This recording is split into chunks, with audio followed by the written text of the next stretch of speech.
It was a long-term project, and it gave me a lot of time to speak to quite a lot of different people on and off the record, and get a genuine picture of who she is. Because I think we all agree that Catherine is a bit of an enigma, really. And I just wanted to get a book that just told the story, not just that focused on her early life, which there's been a number of books about that, but really on what she's done since, but to rapidly go through the entire life.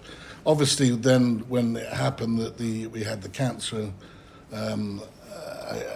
diagnosis and announcement of a treatment, that sort of changed the turnaround speed on the book. But not by that much, actually. It was just to sort of enable me to get a bit more of a handle on what was going on. Now, obviously, there's a lot of questions that were going to be asked that I could have probably answered that were answered yesterday with the timely briefing by the Palace, which I think was pretty full. I mean, I've heard mixed. I personally thought it was a very good video, and the photographs gave a good opportunity for them to show the children in a relaxed environment, and also to show that Catherine is well and that she's recovering. But as we all know, I'm sure many people in this room have experienced friends or family that have had cancer. It can strike again at any time, and I've known a number of people that have gone rushing back into work, and it's not ended in a particularly well. It's ended in the worst possible way. So, we really do have to respect what she's saying and the way she's living, and I think that's very, very important. I think so far the media on the whole have been incredibly respectful, both in the UK and abroad, and I think pretty patient. But I would say very clearly that although there's a lot of headlines today saying she's back, I think you may not see her for more than maybe one or two very controlled engagements till the end of the year. And they will be very controlled, I would think, i.e. almost handled by the Palace Press Office with videos and internal comms, maybe with one journalist there. I don't suspect it'll be anything different to that. And that will continue, I think, into the new year in January onwards.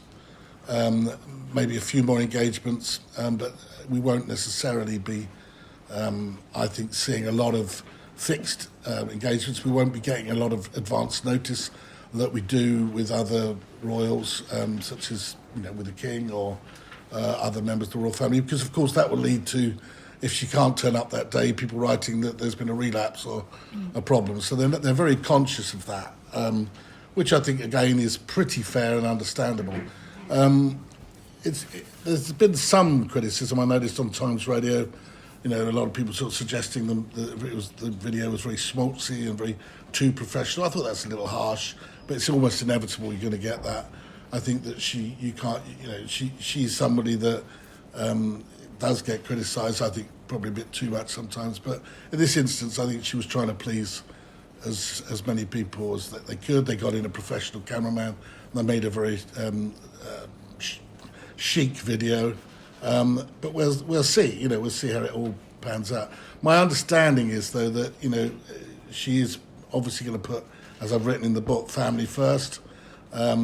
She knows her limitations, and she's going to listen very carefully to the medical advice. I mean, say you compare that with the King, I think the King has been given very clear medical advice all the way along, which he stuck to at the very beginning.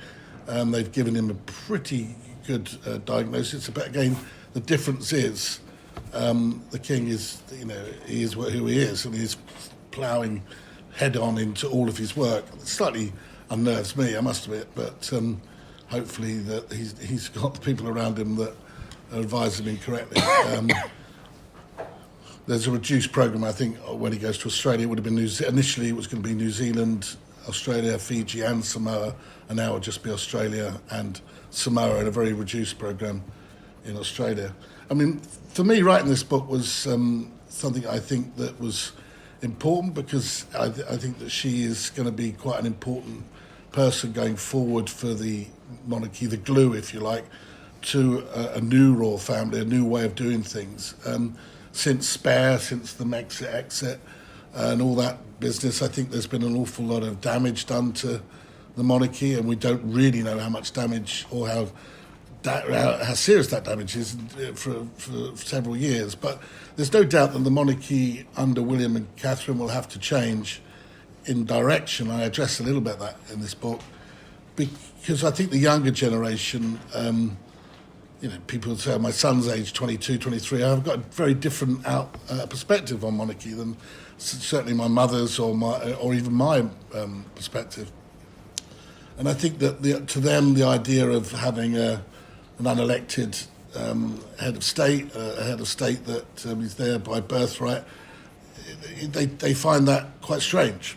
And then he's an intelligent lad, and I spoke to him about it. He said, "Well, I don't see how that can be justified." So I think the palace have got to be aware that they cannot take things for granted. And I think that the way we've seen that Catherine and William trying to operate whilst retaining their privacy is a very difficult and delicate balance, because the people they've got to be seen as relevant as well.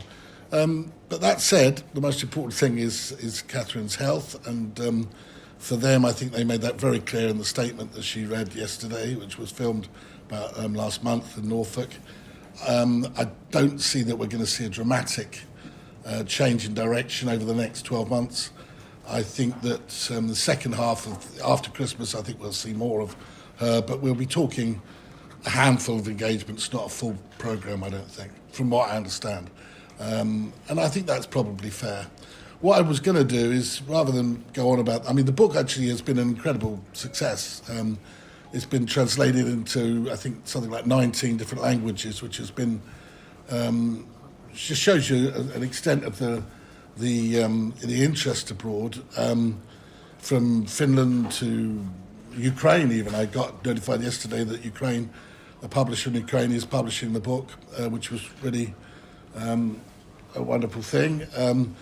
Italy, of course, it's done very well in Italy, and it's done well in Poland as well. So, and it's been a New York Times bestseller as well, as #1 bestseller, Sunday Times bestseller for straight at #1, and it's still there in the top 10. So, which I think is all, yes, it's to do with timing, it's to do with the subject, without doubt. I suppose my reputation as well helps, but really it shows you the level of interest in her as Catherine, the Princess of Wales. And I think it's the first book really to address her as that title, her title. There's so many, we all keep calling her Kate Middleton, which upsets many people online. But I think that it just shows you the ever since her statement that she made, the level of interest is really high. That amount of publishers to get involved is, in my experience, quite unique, really. And I think it shows that she has captured the imagination right across Europe and the wider Commonwealth and other countries. But really, in Europe, particularly, it's been pretty amazing actually in terms of the reaction.